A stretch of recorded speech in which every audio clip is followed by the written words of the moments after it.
நம்ம கேகே ஃபுட்ஸுடைய கருப்பு கவுனி மிக்ஸ் நாங்கள் எப்படி தயார் பண்ணுறோன்னு பார்க்கலாம்.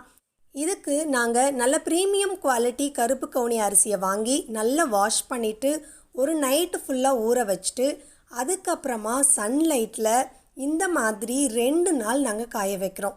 இது நல்ல காயணும். அந்த நல்ல காஞ்சு அந்த சூட்டோடையே எடுத்து இந்த மாதிரி ஒரு இரும்பு சட்டியில் மீடியம் ஃப்ளேமில் வச்சு வறுத்தெடுக்கிறோம்.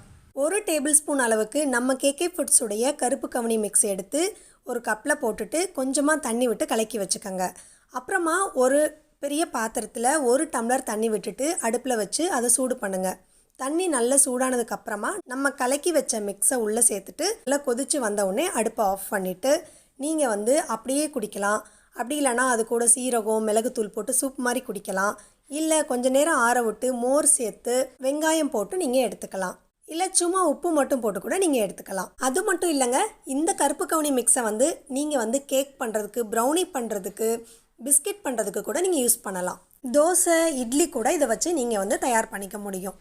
உங்களுக்கு இந்த கருப்பு கவுனி மிக்ஸ் வேணும் அப்படின்னா ஸ்க்ரீனில் இருக்க நம்பருக்கு வாட்ஸ்அப் பண்ணி வாங்கிக்கோங்க.